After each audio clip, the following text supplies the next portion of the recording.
transport of commodity will eventually lead to improving the competitiveness of the production of those commodities into further finished goods. So we ready? Yes. Oh yeah, we are. I can't hear. You're not ready. Yeah, you're not ready. I don't. Yeah. Welcome to the Tampa Bay Breakfast Club. I'm your brother John. And this is Qiana. And this program is being brought to you as part of the New Image Project at the Community Development and Training Center, aka See That. See That. And we like to thank y'all for tuning in, helping us to redefine what's cool, because smarty is the new gangsta. Baby.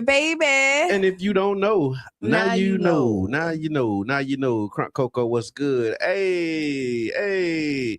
We also want you to know that the Tampa Bay Breakfast Club is an independently produced program. The views, opinions, and statements expressed by hosts, guests, or callers are their own and do not necessarily reflect the views, positions, or policies of Carefesta Radio, 99 Gems, its ownership, management, affiliates, sponsors, or partners. What's good, Q? Nothing. I feel a little lost because I don't got my headset on, right? And so, I can't tell you, what my levels sound like or anything like that. You sound good to me. Okay, well, if you sound good to you, I'll trust what you say. All right. So, yeah. I hear but that. it's Monday. It is. We It's made it through the Motivational Monday. weekend. We made it through the weekend. There was a lot going on the weekend. Yeah, the rain came and kind of messed with the lot that I had going on. Because a lot of the stuff was outside. I went to a women's conference for PCOS. Okay, PCOS. Don't know what that is. I can't tell you. I can explain. I don't know. Okay. So what it's the acronym itself is. Right. But a lot of women have it.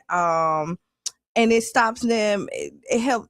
So PCOS is not the organization. No, actually, it is. It's the thing. The thing that you have. Okay. And a lot of women have it. Okay, gotcha. And it can. Thank you. Tiffany said we both sound loud and clear. Oh, okay, great. And it appreciate it.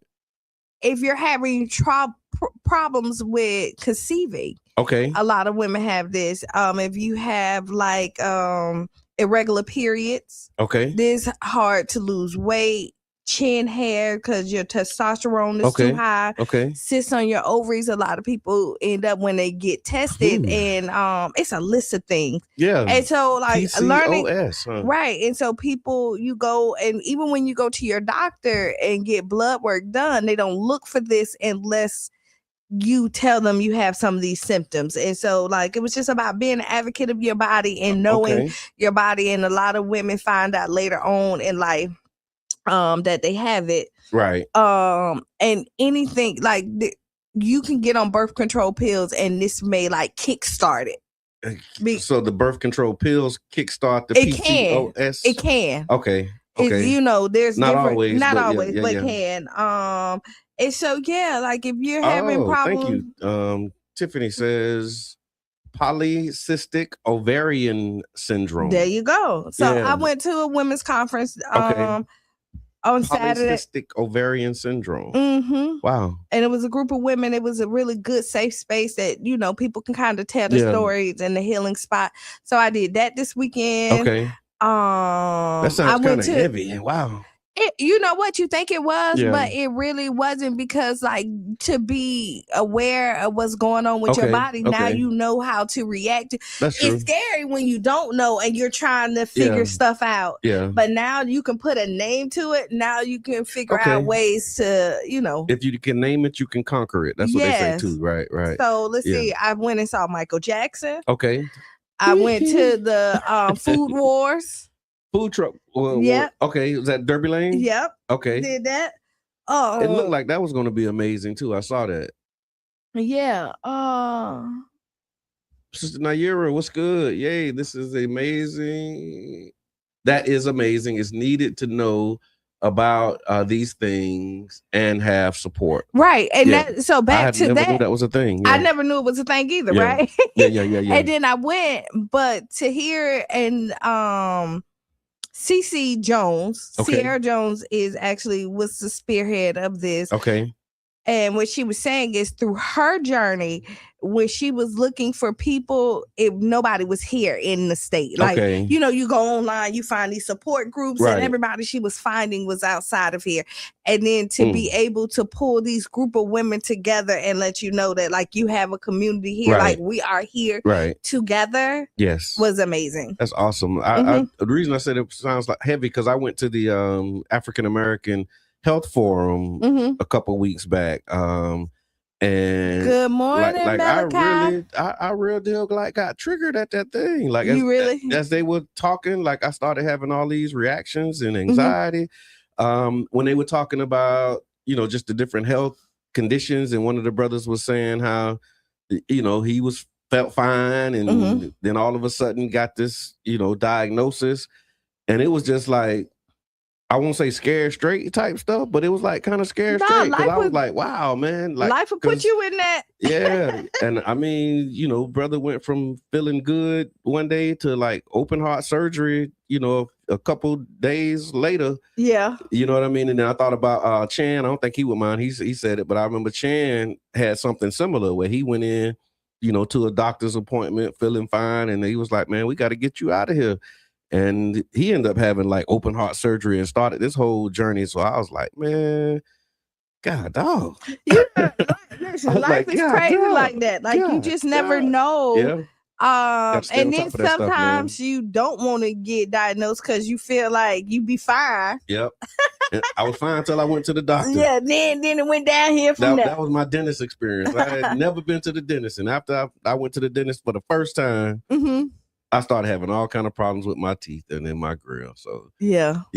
But yeah, so no, that was good. This weekend we had the 360 Empowerment Pep Rally, Built to Win, hosted by Dominion Helping Hands Ministry, and we did it live. So it was a great presentation, great program. Shout out to Michael Poole, MP3, motivational speaker, good brother. Y'all can find him on Instagram.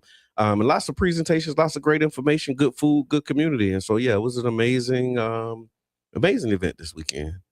Yeah. Yeah. You good? Yeah. Okay. All right, cool. So so that was this weekend. And if you got anything that you did, anything that's coming up that you want us to know about, Keyshawn Corner was this weekend. Yes. Happy, you know, that was a big one for Keisha and Keyshawn's Corner. Yes. This weekend you had the Chalk Festival. Yep. This weekend, and the rain kind of like threw stuff off, and then we had the big fire at USF. Yeah. That ruined Gil's prom and all the. Oh, that's what the impact of, because I saw the fire. Well, I mean, other than Gil's prom being canceled and then have to reschedule for the next day. So where was the prom at? It was over there in that area, and then the cookout was in that area as well. Yes. So I think it may have affected some of that. Okay.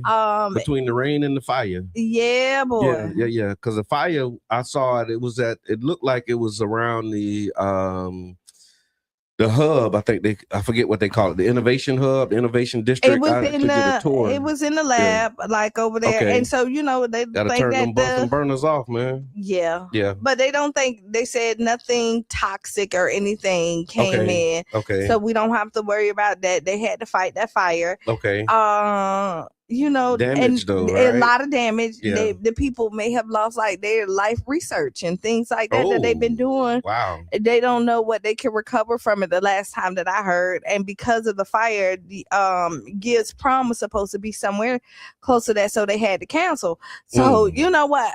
Big shout out to you recover from canceling a prom. Boy, that's because just think that's a huge deal, right? And just, the one day you pay for your makeup and your hair probably be all right. Okay. Your hair will probably be all right for one day. Okay. But your makeup probably is not. Yes. And so, you have all this stuff scheduled, and also all them kids got dressed and all this stuff. And then next thing you know. Yeah. Dang, that's crazy. We didn't talk about this on Friday too, because we had Matthew Hale here, man. If y'all y'all missed Friday. If y'all missed Friday, woo-wee. Yeah, boy. Go back and check it out. Yeah, y'all really did. Matthew Hale, he is from WeGonnaLearnToday.com. Mm-hmm. And Black authors, highlights. He's just doing some amazing work. And so WeGonnaLearnToday.com, he was here.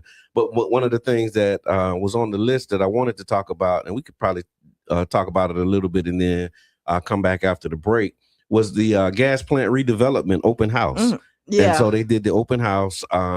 They had they had four of the presenters from the development groups. Mm-hmm. They came in and each one of them gave a presentation and then opened up for a Q&A around their presentations that they had. Mm-hmm. And so for those who may not be familiar, of course, the gas plant district is a historically Black community. Mm-hmm. People were displaced after promises were made for jobs and redevelopment and removal Mm-hmm. of blight, et cetera, et cetera.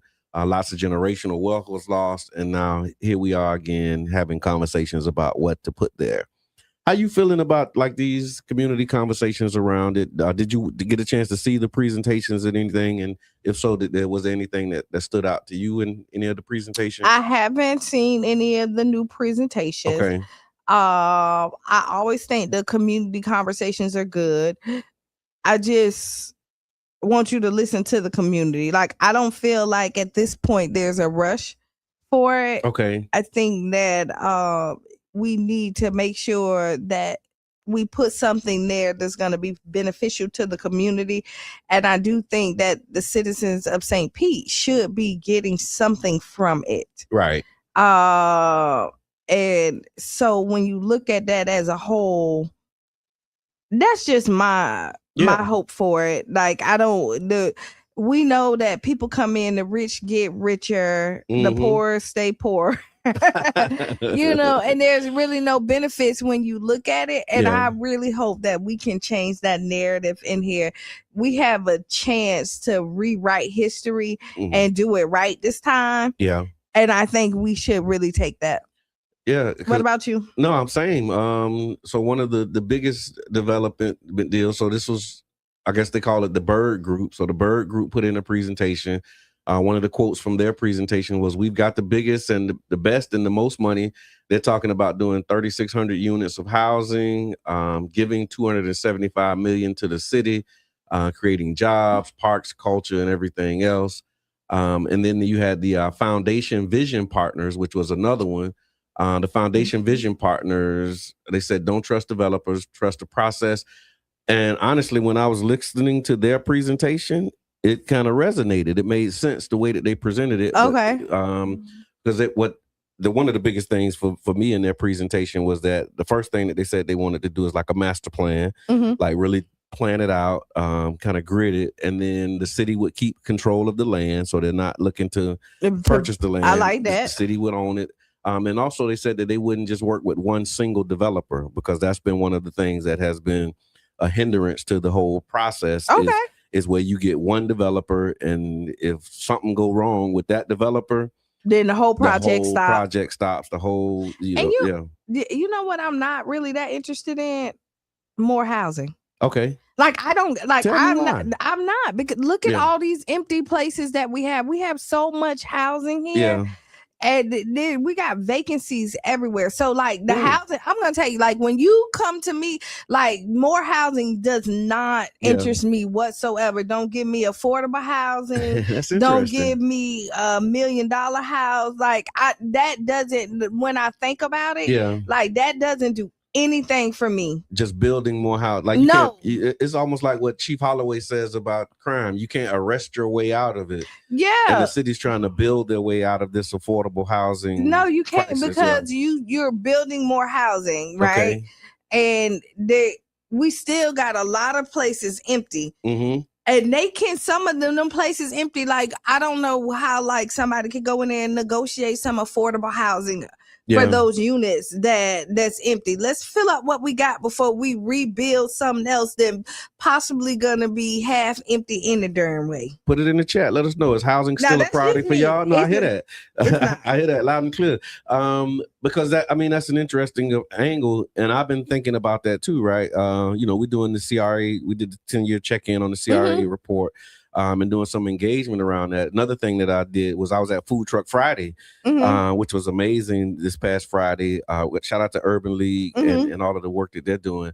But we did a survey through policy partners, and housing is still a top priority for people. However, it's housing broadly, not necessarily the housing strategy. Right. And so hearing what you're saying is just kind of moving me back to that conversation we've been having when we talk about affordable for who, and if you're building affordable housing based upon the area median income, this might get like nerdy and technical. No, but if you're using area median income to determine the affordability, seeing that the area median income has increased, you might run the risk of excluding people. Not run the risk. You are going to exclude people. Yeah, or you're including people who don't really need the subsidy, at this point, because their income will support it. Yeah. And so I think the balance that we need is to begin to focus on jobs and affordable, like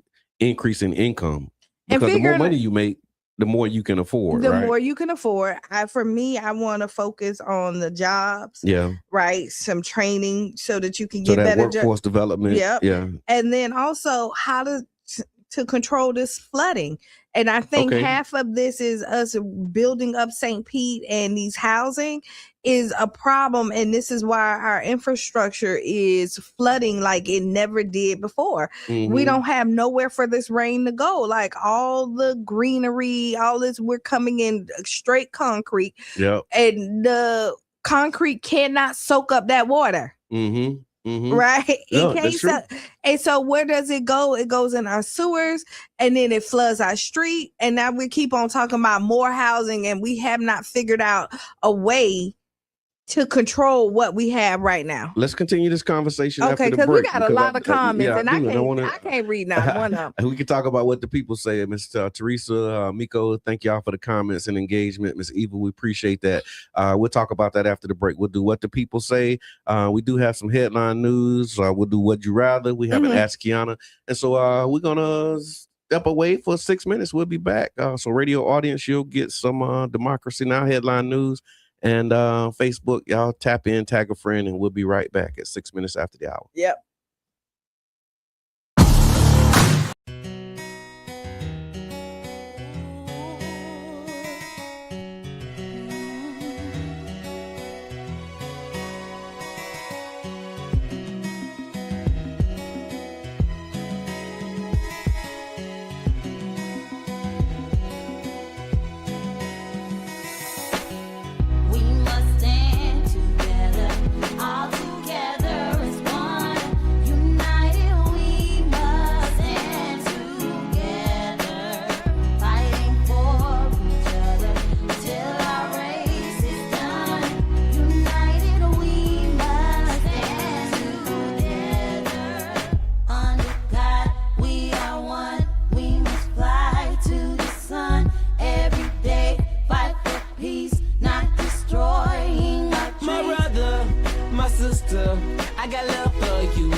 someday we'll touch the sky.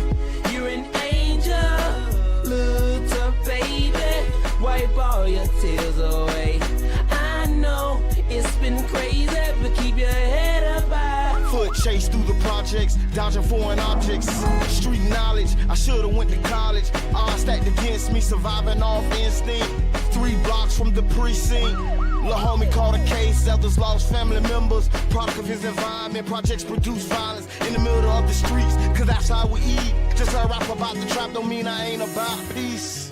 We must stand together, all together as one. United we must stand together, fighting for each other till our race is done. United we must stand together, under God we are one. We must fly to the sun every day, fight for peace, not destroying our dreams. Peace in the streets, love to my brothers, love to my sisters. We all need each other. Children need their mothers and they need their dads. Taking a life that don't make you bad. The fact that you do that is so sad. Pocket watching, plotting on another man's cash. Pick up a book instead of picking up a gun. Increase your knowledge and that'll increase your funds. If everyone succeeds, then crime would decrease and people would live instead of resting in peace. Unity, that's what we need. Stand up and be a positive force in the community. We are one, we must fly to the sun every day, fight for peace, not destroying our dreams. We must stand together, Must stand together. all together as one. As one people. United we must United stand we shall rise. fighting for And you fight for me till our race is done. till we see God. United we must United we will rise. Clap with me. under Clap. God we Clap. are one. Yes, sir. We must Clap. fly to the Clap. sun. GB on the track, Every man, and I day, mean this. It's from the fight for heart. peace, not destroying Back and our forth to dreams. prison, cause my position in the ghetto is wishing. My dreams was in my hand, man, status so distant. Violent crimes on my record, showing judges I'm reckless. Guess they think I'm rich and young, like Young and the Restless. Every time I see a young brother rich in peace, got to be the only time when I watch TV. Cause the struggling and suffering is all I see. Besides muscling and hustling that wall with heat, I point the finger at the devil, boy, for taking my peace. Cause the only way to live is to take to the streets. But they rate me as a villain for the killing and dealing. For what? My last resort to make me a living. I don't give a damn, tell them so what? I'm gonna survive even if they threaten me with life. The arms of poverty hung tight, making life a fight. But in the sky, we got to unite. Keep your head in the sky. We must stand together, all together as one. United we must stand together, fighting for each other till our race is done. United we must stand together, under God we are one. We must fly to the sun every day, fight for peace, not destroying our dreams. We must stand together, all together as one. United we must stand together. Face. Both Avila and Kashak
Friedrich Merz as a totally ineffective leader who, quote, doesn't know what he's talking. And guess what, y'all? We're back. We're back. We're back. We're back. We're We're back. back. We're back. We're back. We're back. And let we- me tell you, the man of the hour. Okay. Too sweet to be sour. Oh, yo, brother John. That's me, for real. Yeah. Yeah. So, And okay, the woman y'all. of the day, I'm the man of the hour, but you the woman of the day. Oh, It's Q, baby. hype me up. Right? me up. Hey, Hype me up. hey, So go. listen, y'all seen I didn't have headsets. Okay. Yes. And was totally off balance. Yeah, I really was. Yeah. The scale in me was not balanced, but Yeah. I was gonna make it work. Yes. But then, Okay. Yeah. yo, brother John, Come on, man. do what he do. Okay. Just go into the bag. Fly in there like Superman. Who has this kind of stuff in their bag? Yo, brother John. I guess so. I guess so. We've been doing this 8 years, y'all. Yeah, So yeah, there's we- stuff that you bring that you don't even know you got. And Yeah. so, yeah, that's how that happened. So welcome back to the Tampa Bay Breakfast Club. I'm your brother, John. And this is Qiana. And this program is being brought to you as part of the New Image Project at the Community Development and Training Center, a.k.a. See That? See that? And we'd like to thank y'all for tuning in, helping us to redefine what's cool, because smart is The new gangsta. baby. And if you don't know, Now you know. Now you know. And we also want you to know that the Tampa Bay Breakfast Club is an independently produced program. And as such, the views, opinions, and statements expressed by the host, the guests, our callers, are our own and do not necessarily reflect the views, positions, or policies of Carafesta Radio, 99 Jams, our sponsors, affiliates, partners, or anyone else. It's just us, y'all. It is. So Oh, congratulations to Charlie Funk, because it is Money Motivating Monday. Oh, and Charlie Funk says my music is officially in a video game on Xbox Live. That's what we Great, celebrate. Congratulations, Charlie. Appreciate that. Thank you for sharing that, because it is. I'm motivated this Monday as well. So what motivates y'all? Let's talk about it. So before the break, we were talking about the gas plant redevelopment. There were 4 developers that presented, and each one of the presentations included a huge focus on housing. And we were asking if you attended, if you were participating, and we got some no's in the chat. No, I did not. Says Miko, I did not. She said, no, I did not see it, but I seen the community and how they are whitewashing our areas. Okay. And then also Miss Teresa says, I didn't attend, but the photos I saw showed very few black faces in the room. Sad commentary. Why do you think that is? Why do you think black people not showing up to these conversations? I don't think, one, I don't think they're appealing to them. 2, I don't think they're really reaching out to the audience. Okay. Like I know, like these emails go out, and you know who sign up for this stuff. Okay. You know, and you know who don't sign up for these things. And I always say, like, when you want the people, you figure out ways to go get them. Okay. And so I think that is not done by accident. You think that they really trying to not have black people in those spaces? I think they're not gonna deny you, but they're not doing the extra step to get you in there. Okay. What would be an extra step to get some more black people in there? What would be some recommendations that we can give for free? Free recommendation. You know what? I would put your community consultant hat on. If I would definitely get some real organizers outside that's in the community. Okay. Like the hubs that you go, like your urban drinkeries. Okay. Going where the people are. You'll go where the people at. Yeah. There's a lot of people on 16th Street. I would go to my Daves who have that. I would go to the Cash Mob they know what's going on. I would come to the Tampa Bay Breakfast Club. Yeah. You know what I That mean? would Be some things that I would really do, because I know that, like, honestly, and it feels so good when I'm out in the community and they was like, thank y'all for what y'all do, because they wouldn't know a lot of the stuff that goes on in the city if they didn't come here. Yeah. You know, because we go a list of everything and people hit us up. There's no other place that they find that they have all this information. So Okay. It's about being creativity and knowing your people. Yeah, I hear that. And then Tiffany says she tuned in for only for a few minutes. I'd be interested to find out again why, just for a few minutes, and why you ain't stick around. Like, do you not think that is appealing to us? Is that something, when they're making these presentations? I'd like to hear more about that, Tiffany, because even so we got two things that's happening. Very few Black people are showing up, and then those who do tune in, we not staying for the full presentation. I wonder what's going on, y'all. What's happening? And you think that you're not included. Like, there's so much. Said here, yeah. Oh, I see. I see. So you don't think that people feel like their inputs are ignored. And then you're not a part of the process. Like you may have a great idea, but because you don't meet the criteria, or you're not what they feel like is qualified for it. Like, it's 86 acres and there's so many businesses, and most of them may not even afford to be in the storefront there. You know what I mean? Yeah. So, like, you're thinking, what's my motivation? I'm not making no money off of it. You're not listening to anything I have to say. We just went through this, and most of the people in the city said they did not want that deal, and they said, we're going to do it anyway. Okay, now I appreciate that. Thank you, Tiffany. She says, I think I got sidetracked with something at home and didn't click back on. Yeah, I mean, that's what it is. It's like,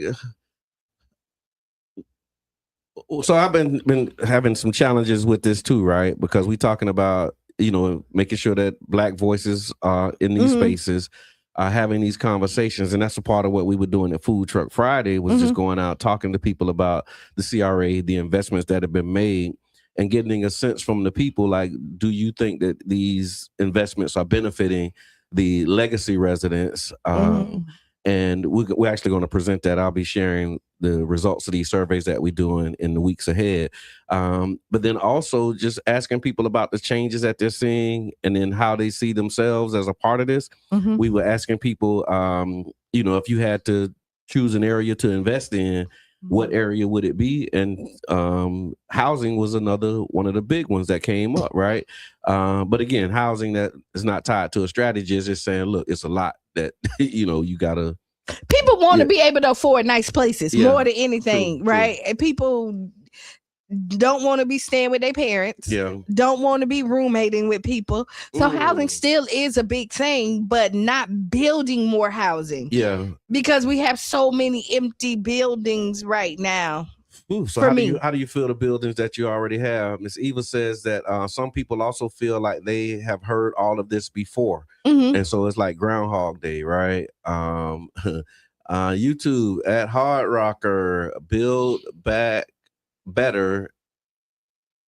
Just not Americans. Oh, interesting. Okay, whatever that means. Yeah, I'm not sure. Say more about that. But yeah, so it's just interesting that, like, what do we have to do to get our people to be engaged? And so does the fact that we're not at this community presentation mean that we're not really engaged in the process? And we feel like we don't have no ownership in it. But is that the case? Like, just because we're not at the meeting, does that mean we're not engaged? Like, do you have to be at the meeting in order to be engaged? Not necessarily. Okay. Because we have our own separate meetings and engagement, right?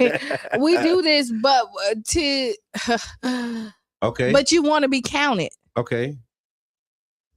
Well, I'm putting this in the chat. I like to know from the chat. Do you have to be in the meetings to be engaged?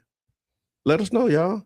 Like, if you're not at the meeting, does that mean that you're not engaged? So, like, you got, parents that don't go to school board meetings, or parents that don't go to, PTA meetings, or these SAC meetings, but they still engaged. Some of them not. Yeah, not all. Not all, but it depends on, like, if you're not emailing your teachers for your students. In the dojo and those types of things. No, like, you're just not like, you're not using your other resources. And then there's a sector of people who's not showing up to the meetings that's not engaged whatsoever. Okay. And then there is a sector saying, like, okay, we're going to try to do our own thing and figure this out. Okay. And host your own conversations and spaces. And then how does that information get to those who need it? Like that's another one of the gap. Us. Like, you know what? That's It's true. really, Yeah. it's us. Yeah. You know what I mean? Or somebody else taking it back. And I think we have, Yeah, they listen. they listen to us. And then we have a good thing that we do invite everybody out. Yeah. And like Doors I was always open. So I'll give a shout out to Shelly from on the mayor's team. Whenever she's invited, she won't say anything, but she will come and like gather the information. Okay. And so just knowing that somebody's interested in what we're saying is a great thing. Right. And Regardless if you know how like you want to be heard, but it might not change the outcome. But you want to feel like you're being heard or somebody really take what you say into consideration. Right. Thank you, UB. UB says no, impact and engagement isn't only gauged by meeting attendance. Yeah, I mean, that's one of them things where it's like, okay, if you're not in the meeting or if you're not at the table, you on the menu, like all of those conversations that. And that has some truth to it, but it has some truth to it. Yeah. Like there are spaces where you need to be in order to be engaged, but then there's other ways that you can get the information and then make your decisions about what we're doing. But that's another, again, part of this collective work and collective responsibility, saying that we're going to do something together, not just as an individual, but together. That means there are spaces that are created for us to actually be together, and we should show up in those spaces. In my opinion. We really should. I mean, we should. Yeah. As much as possible. Yeah. Or have a representative. Yeah. And then you got a few things happening. So I believe the problem is Mike Brown. I believe the problem is poor Black people. My field, they don't have a voice, and they are the main ones affected by these people plans, white people plans. They well-to-do Black folks don't have that worry too much. And just thinking about that too, like there's some sacrifices that have to be made in order to attend a lot of this stuff too, right? And so I think because we in these spaces and we have some of the luxuries to be able to do that, we take it for granted sometimes. Like if you're just say a single parent, mother or father, you got 2 or 3 children, you running around, you got to get them ready for school, and then it's a meeting at 6:00 on a Thursday night. Yeah. Is that like top of mind for you? It's not top of mind. To that meeting at 6:00 on a Thursday night, or is it swimming practice, basketball practice? Is it getting these kids ready for tomorrow? And this is what I'm saying. Like you go to where the people at, right? Yeah. So a big part of your community is at football practice. Yeah. Right. Say, hey, doing football practice here. We want to get the parents together, and because they there with their kids anyway. Let's talk about this because I want your input. Something like that. You go in there and because people want to feel like they are included and their situation is thought of. Yeah. Right. And then when they do create the spaces, because I've seen like amazing, like they have a 12 o'clock, a 2 o'clock, a 6 o'clock, a Monday, a Thursday. Like I've seen meetings, but where they do it, they have it, they still don't tell the people. Okay. So you know what I mean? Okay. Like they're still not getting, like they make these arrangements for them. And I also think that they do that to say, see, they're not coming anyway. Right. Right. Like we hear what y'all saying, but then you still don't go to where the people at, because a lot of times we come in and we talk about, oh man, I would have loved to come if I would have known that this was happening.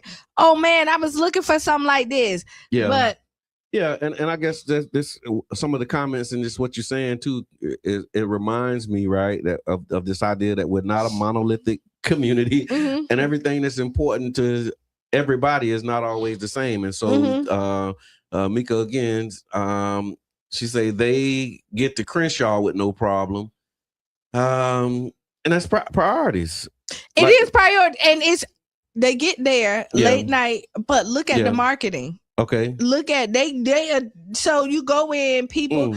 So the same people that can get them to Crenshaw can get them to those meetings. You think so? Yes, they can, because they follow them. I've seen them where they come out there, they'll go sell out crabs. Okay. You know what I mean? And like, you think that those people, we talk to those people, they could help us get some of those people engaged. can. Like you got your DJ Ish. Okay. You got some people. We did some stuff with DJ Ish. You know that you around have Amendment 4. We did some stuff at the remember at the when social. Yeah. West was out there, they got the West people out there. Some of our biggest family fun days. Yeah. Again, because they have children at the fun days. Yeah. They're touching the people. Yeah. So you got to get to who touching the people. Okay, I hear that. And if you get to the people, if you get who touching them, then they'll bring them in. You see that you have so many people in this community that you have your big bowls. Yeah. That what they do. You know what I mean? They bring the people in, and I have a huge thing about give the people what they want. And then give them what they need. Yeah. No, I know exactly what you mean. So if y'all tapping in, it's Motivational Monday, and we're talking about the gas plant community meeting that they had, and the bigger issue around how do we get our community to show up for some of these engagement opportunities, because there's a lot of decisions that are being made for us, and I'm putting "for" in air quotes.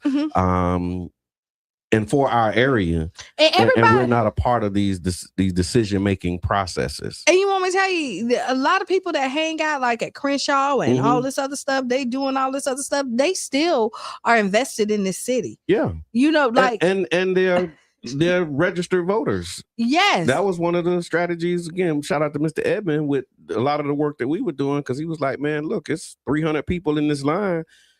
Probably 85-90% of them are registered voters. Like everybody who's in that line can't vote. So how many you can't not vote, because we think, oh, well, they're not voting. But if you appeal to them, maybe they would.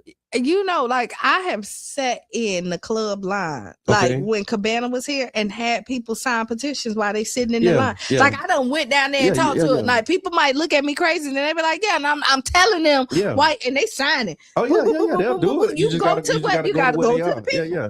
No, and you can't be afraid of the people. No, you absolutely cannot. So you got to go where they are. You got to have credible messengers resonate with what they're talking about as well. So again, we talked about Bird Group and their proposal. The Foundation Vision Partners, they put in a proposal as well. Housing Authority also had one in. Housing Authority, they're proposing 80 units. And it looks like the parcel that they chose is not in the main site. Like they got a spot right across the street. So if it looks like Housing Authority, what they're proposing could probably happen like right away, whether they use regardless of what happens with the rest of the 86 they don't want the whole thing. They just want we just want a little spot over here off to the side. You know what I'm saying? Let us do what we do. Let us do what we could do. We put 80 units on that senior housing, focusing on residents who have been displaced. They're saying that they can start immediately, and there's enough space for scale for them, for other people as well. But they're saying we don't need the whole 86 acres. And see, here we go. Yeah. This is my problem. If you give the housing authority that time, then I want you to circle back to my Fred Simmons and let him build on his property that's just sitting up there. But because he own it, and I feel like he's this black man, you're giving him all this red tape. Oh wow! So the black man get the red tape, right? So figure out a way so that he can be successful on his property, and it's not just sitting up there. Absolutely. And so you have the Housing Authority, and then you have the one that kind of kicked this off with this unsolicited bid. It was ARC investors, and they're saying that they bring in innovation, jobs, ownership, and the future economy. You know what that sound like to me? What it sound Chat like? GPT, go back to the board. Like it was like that. As soon as you said jobs, ownership. No. Like you hit all the boxes. You put the thing in Chat GPT and let it tell you, spit it out of what you need to say. 20,000 jobs and a tech hub and community investment fund, so that people. That was one of the things that we talked about too, was having like a community investment fund so that people could put their money in and actually have some ownership. I have to double click on ARC for something in my senses don't make it feel right. Oh yeah, something in the senses make a lot of this stuff don't feel right. And then the other conversation about displacement, and so you had people who were displaced and how they return. I mean, that's going to be a challenge in itself too. Like, how do you prioritize people who have been displaced and get them to return? Like, They not. That's why I said it's like this stuff sounds good, but when you start looking at like implementation and action, like how are you actually going to pull this off? That's no, because if they left because they failed on one. Left, y'all can come back. How? Yeah, they listen. How? I felt unwanted. You know what I mean? I don't want to be nowhere where I have to force something. Yeah. People are leaving, even though they love it here, they're leaving because they can't afford it. Yeah. No, that's true. Not only can they not afford the rent, they can't afford the utilities. I mean, you think about groceries and all this other stuff. And gas and all this other stuff. And post Spirit. Yeah. So Spirit, prime location. What happened with Spirit? Spirit is officially shut down. Okay.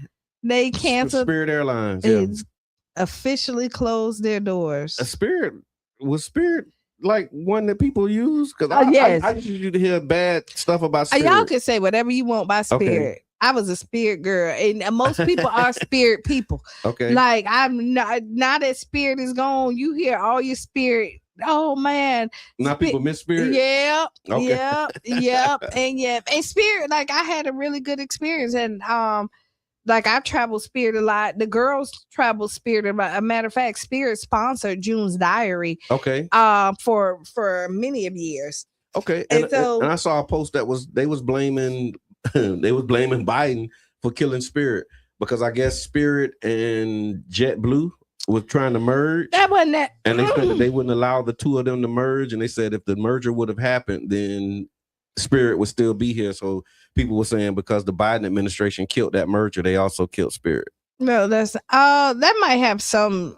I double tap that, but also you have DeSantis and you have Trump that's here. That Spirit was born here. Oh, in Florida. Florida. Yeah. And Fort Lauderdale, if I'm not mistaken. Okay. And as creative as they can be to save these jobs, they chose not to. Okay. You know, you done seen where he done came in and swoop and act like he was saver of the day, and the offer that he offered wasn't. So they did offer some help for Spirit? I think. Okay. Don't make me lie. Okay. Okay. But they're closed now. Yeah. Bottom line, Spirit is done, y'all. And they were trying to hold on. Yeah, I mean, Southwest wanted to merge with Spirit, and so now you look at Frontiers probably might be next. Really? You think Frontier might be another one of those? I mean, economical airlines that don't survive this administration and what's going on? Just this climate period. Yeah, I hear that. And I did see something where they were saying that the joblessness in Florida is up. And so, and I don't have like the data, I'm just riffing. It's Motivational Monday. But they were saying like unemployment in Florida is kind of leading the nation right now. So there's thousands of jobs that came out. The jobs report came out and saying that, you know, joblessness in Florida is up and it's kind of leading the way. And so they were talking about it as though it's going to be helpful for Democrats during the midterm because, you know, now they can blame somebody saying, oh, well, they talking all this talk, but ain't no jobs for people. I mean, listen, all I'm going to tell you is strategize, organize, and execute. Yes, please and thank you. Right, there you go. And this has been the Tampa Bay Breakfast Club. And that's your Motivational Monday message from Qiana. So the Manhattan Casino. Saw an article that talked about the Manhattan Casino. So the Manhattan Casino, a lot of folks have been asking what's going on with the Manhattan Casino on the Deuces. And from what I saw, they said the city of St. Petersburg is actually planning to operate it themselves. There's no lease. They won't be leasing it out. They're not handing it over to a private company. The city is actually going to take direct control of the Manhattan Casino. For those who don't know, Manhattan Casino is a historic cultural landmark located on 22nd Street South, what we refer to as the Deuces. And the city is now planning to run the operations directly. They'll do programs, events, and activities, and then they're managing the space as a public asset. So they're not, again, opening it up for a private company to do it. The city's going to run it comparable to like how they run Sunken Gardens and these other spaces. And so I'm gonna throw it out there. Hire me to run it. Okay. You need like. Yeah, hire me. Hire Q to run the Manhattan Casino? Yes. Okay. Well, they're saying that they got to still hire. They city staff that they're going to do it. So if they hire you, you would be a city employee. That's it. That's okay. Yeah, However you want to do it. The city of St. Petersburg is officially saying we got it. We just gonna do it. What you think about that? Do you think the city should do it, or you think they should open it up to somebody private to run the space? I think they should open up just like they did downtown. The Mahaffey Theater. Okay. They own it. Bill Edwards run it. Yeah, and I think their contract may be expiring. Yeah, but they've seen either the expiring or expired. I think I saw something where they said Bill Edwards was kind of wrapping up that phase of their work too. Okay. Yeah, they may be looking for an operator. Google it, find it. We can talk about it maybe Wednesday. We can Google find it. Yeah, but I hear you because I remember when I was on council, that blew my mind. One of the first or second meetings, we were kind of in by that point. It was like maybe December of 2022. Still new on council, maybe like a month and a half in, and two items that were on the agenda. One was the renewal of the contract for the Mahaffey, where they were re-upping with Big Three, which is Bill Edwards Group. Yep. And they were providing them with like some subsidies, giving them money for repairs and all of that stuff. And then the following item was the Manhattan Casino. And that was the meeting where they basically shut it down and said that they were not going to support the Urban Collective, who was, operating it and running it at the time. They gave an update. There was no actual action for the council to take at that point. It was just an update meeting saying the Urban Collective group is, going to be out, and then the city was going to be shutting it down to do renovation. Yeah. That was December of 2022, and now we're at 2026. Yeah, and still have a promise to open date. That was supposed to be in 2026 originally. That's what they said. They said it's the spring, so they said it's supposed to be opening in the spring of this year. Okay. And then bookings, I think they're going to start taking bookings, and so if you wanted to do something at the space, you would be able to do that. But do you think that the community is going to be able to fully benefit from the Manhattan Casino under this this model with the city running it? I mean, it's a possibility. It's going to be like it's going to be like 31st, like Boyd Hill. Okay. Hammock Hall. Yeah. Okay. So the good thing is with the city running it, and if it's city owned, you know that they can't charge you too much. You would think. You would think, because usually those spaces are feasible for the the neighborhood or the people that rent it. Like I done rented at Hammock Hall. Okay. A couple of times.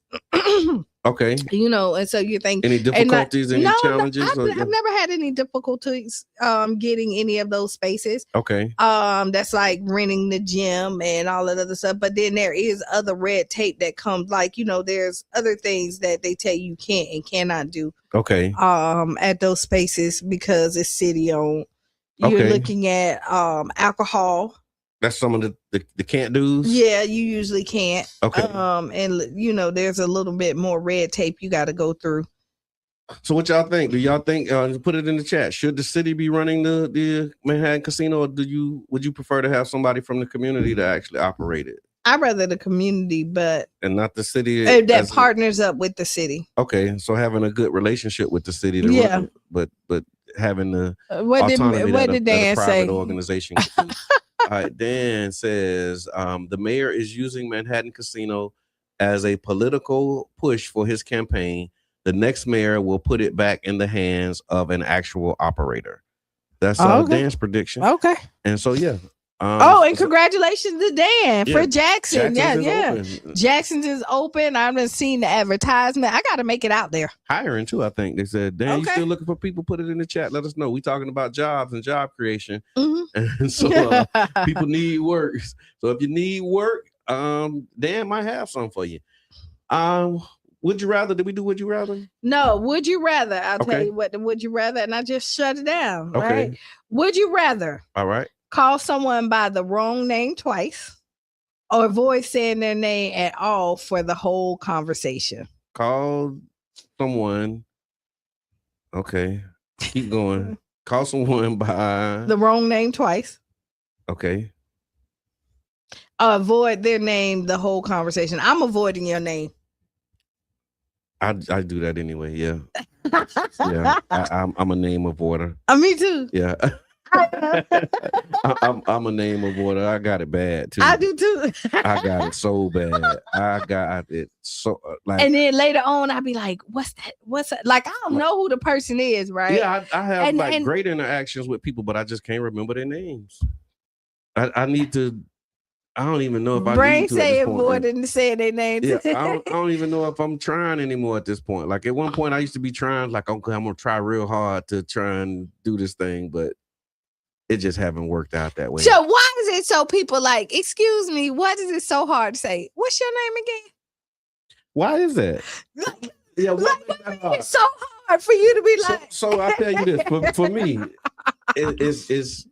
it's hard when they really know me, right? That's really because they talk to me like they know everything, and I'm like, dang, I don't know who this person is. Like I don't know their name. I know who you are, but I don't know your name. But what makes it so hard to say?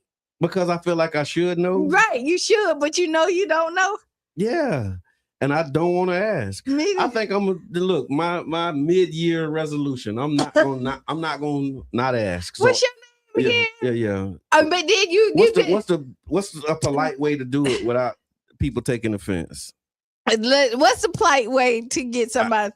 Give us a call. Tell us. Help us out, y'all. We need a polite way to ask somebody what their name is so that you don't do either one of these. Because the would you rather call someone by the wrong name twice during the conversation or avoid their name altogether? In order to do neither one of those, what's a polite way for you to ask somebody what their name is? Somebody give us a call. Let us know what that how you handling that. Because right now, Brain said, I think so. He said we probably asked them their name at least 5 times.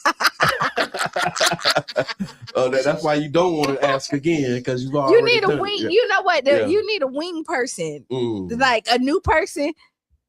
Okay. That can be like, "Hi, I'm Tom." And they'd be like, "And I'm Margaret." So that way, oh yeah. Margaret, I'm so glad you are. Yeah, some good people. Yeah. I'm telling you, it's a struggle, especially when you in front of people all the time. And I felt really bad when I was on council, because like you get so many people that come up, and it's like I feel like I should know this person's name, but I don't know their name. Like Can we like make it about age? Like, boy, I'm getting No, I've been like that. Okay. I've been like that. I think moving a lot kind of did that, because we move so much that a lot of my relationships are blurs. And so like I went to a lot of different schools, met a lot of different people. So it was a lot of people who remember me from school, but I don't remember them. Because I can't even remember like what school we went to. Like I was doing laundry and a woman came up to me.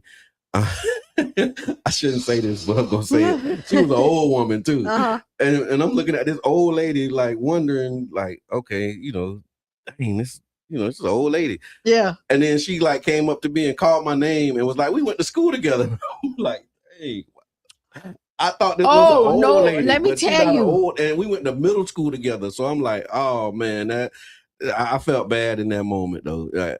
What to say? I think saying bro or sis works well in replace of names. Works for me. Okay. But everybody ain't your bro or your sis. See, this is so here we go. Yeah. And this is when everybody think they your friends. Okay. Like everybody think y'all real close and you really not, because you, hey bro, hey sis. Yeah. No,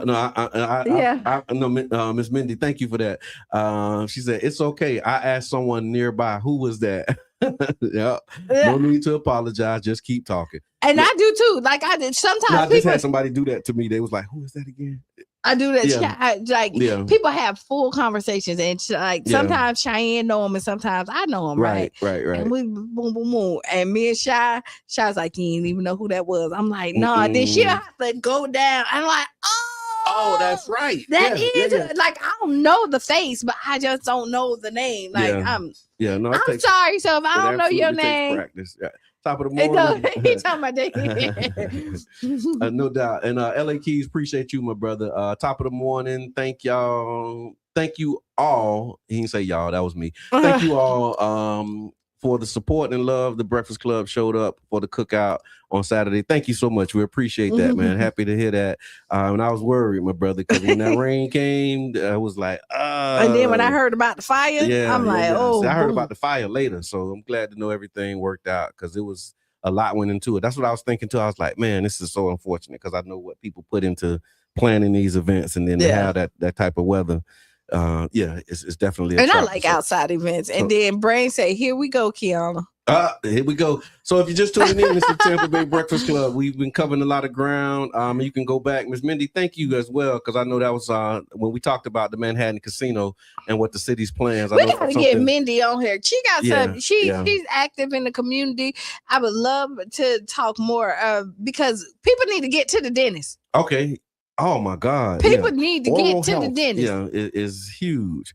That's true. Because I remember, like, do they still teach in school, like how to brush your teeth and do all of the things? Save the water. We talked about that. I wasn't saving the water, but you doing it now? Did we change it? Yeah, you are. I'm intentional about cutting the water off. We changed your life a little bit. And so we did talk about the Manhattan Casino. Again, cities looking to own it, operate it. They said it's supposed to be open this spring.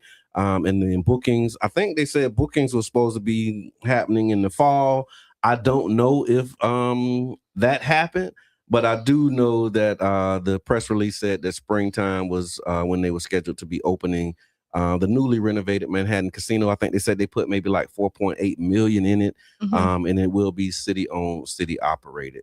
And it better look like it too. It better look like 4.8 million. It better look like it better look like $5 million. It better look like you better have the creme de la creme,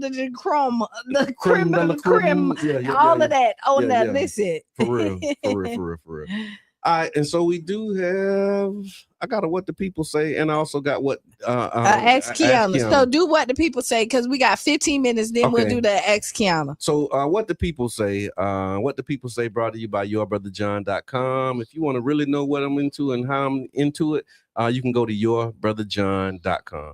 So what the people say, this topic is around vows. So in the wedding vows, you got all of these like sickness and in health, richer or poorer.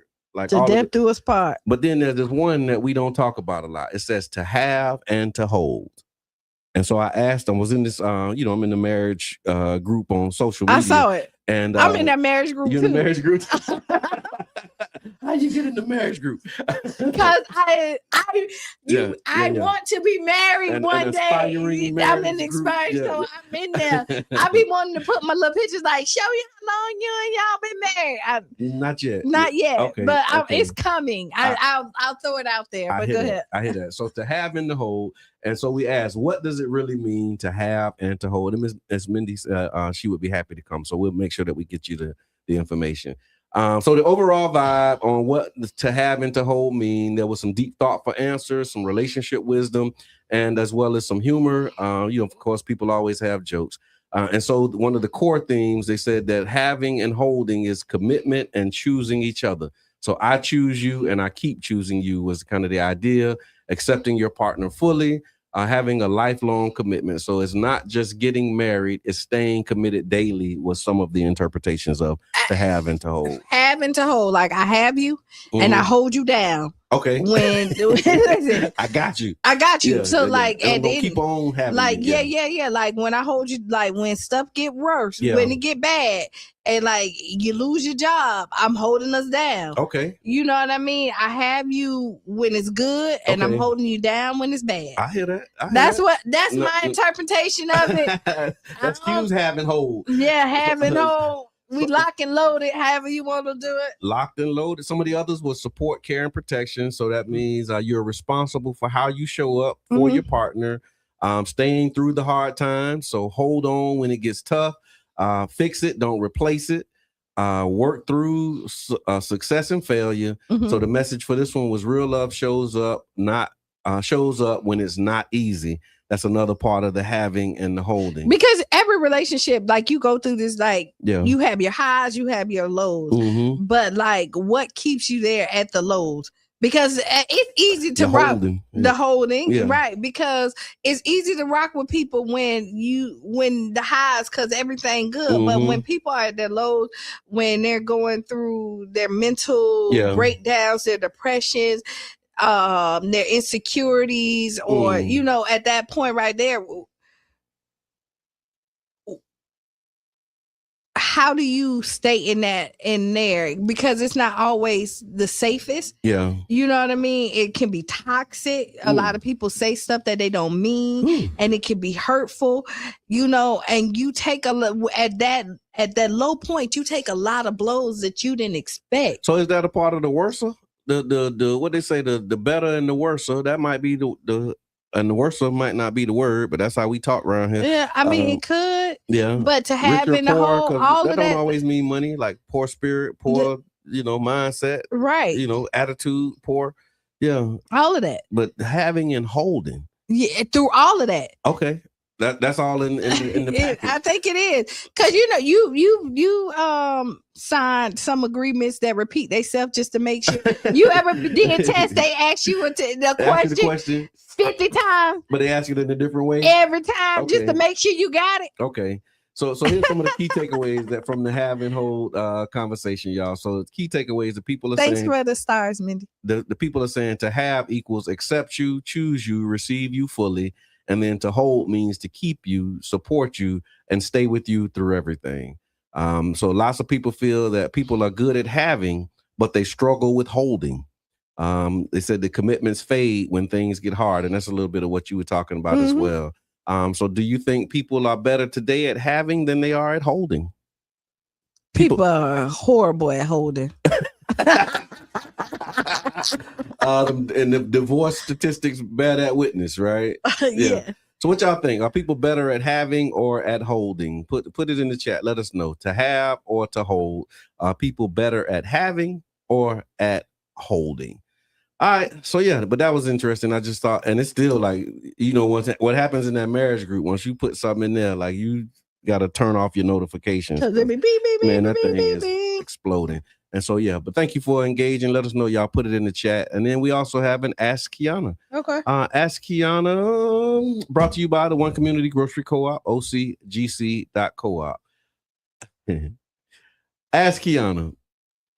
These always trip me out when they say be honest. When that's the first part of the question, be honest. Whenever you laugh, I always think as though you wouldn't be honest, right? No, yeah. I'm going to lie to you. No, all right, ask Qiana. Qiana, be honest. Are we really checking on people or just saying, let me know if you need anything so we can feel we did our part? Because when somebody is really going through it, they're not always in a place to ask for help. Half the time, they don't even know what they need. They're just trying to get through the day. But we send that one text, maybe say a quick prayer, and then go about our lives like we showed up. My question is, quote, let me know if you need anything, actually support, or is it a polite way of putting responsibility back on the person who's already struggling? And what does it really look like to show up for someone, not just say, I'm here if you need anything? I think it's both, because when you have to know the person, right? Okay. And then sometimes you don't know what people need. Yeah. Like you can go, like I can run over there with like basket of fruit and think this might make your day, and then to find out later on you're allergic to it. You know what I mean? Yeah. Or and then like people are going through stuff and you think that like they want to hear your words, they want help them find out the decisions, and it can be overwhelming depending on what the situation is, and some help is not helpful, and it comes from a caring place. Some help is not helpful. Yes. Okay. Ooh. And it comes from a caring place, but that's not what people need. So like some people may just let me know if you need something. You know what I mean? I'm here. That may be just done went all the way crazy. Oh, it done went lopsided on us. Right? Like, why y'all ain't tell us that? That's okay. They're engaging, they're good. That Ask Qiana just took them all the way out. And then sometimes it would like let me know, because sometimes like you let me know. I'd rather you let me know. Okay. than for me to try to figure it out for like you. what you need. Yeah, tell me what you need, and if I could do it, I will. Okay, so let me know if you need anything. That was the question. Is it actually support, or is it a polite way of putting the responsibility back on the person who's already struggling? And it is. It's both. Yeah, let me know if you need anything. But support. it's putting it back on you so that you can say what you need. Okay. Like today, like you say, like, Qiana, listen, I really need you. I can't pick up the kids today. Okay. Okay, I got you. I got you. Yeah. You know what I mean? But me saying like, oh, you want me to bring you lunch? Yeah. You already got lunch. That ain't helpful for you. Know what I mean? Oh, yeah, like, I don't like everybody bringing lunch. So you right. So you knew that. Like, too much chicken. Yeah. I tell people, let me know what you need. If you need to call and just me to shut up. Okay. You want somebody to cry with you. So you add. I'll add some stuff like that they may need. Like if you whatever you need, just let me know. With and whatever some examples. Yeah. With some examples. Yeah. I sometimes I do that. Okay. Yeah. No, I think that's probably a little more helpful than just saying, let me know if you need anything. Because you're right, writer. I appreciate that. People sometimes, man, when you in them mixes, you really don't know what you need. Like you just kind of lost. You just kind of spinning, and you have no idea. And I like what Miss Mindy said. My sister was really good at that too. She said sometimes the best thing you can do is sit with the person and be quiet and hold their hand. Yeah, that's it. Yeah. Sometimes you need that. Yeah, just presence. And sometimes you don't need nothing. Like like when I was going through when my brother was sick, and when I finally told, I was like, listen, don't send me a million text messages. I'm just telling y'all this is what it is. I don't want to talk to nobody. Y'all just pray. Yeah. And that's it. Yeah. I didn't want, because I knew that the first phone call was gonna make me cry, break me down. And I need to concentrate on the mission in hand. Right? And that's all. Got things to do. Right. I need to get what I need to be. I can't be distracted. So when something is going on in my life, whenever I tell people, like, just let me go. Okay. Like, space is one of the things. Space is what I need. When they say, let me know if you need anything, one of the things you need is space. Right. And I show up to the spaces that I feel like I can. Like I can be in. Like when, like throughout the Jerish, when I lost my son, I would just go to, it was urban eating. Okay. Then, and me and Brain would just like kind of talk. You know what I mean? And we'll do other things, but that was a safe space for me at that point that I could to go to. So I'll find myself, but I know I have to get myself together or I'm gonna break down. I hear that. And I know for me, I can't afford to break down at certain points. Yeah. I see. I hear that.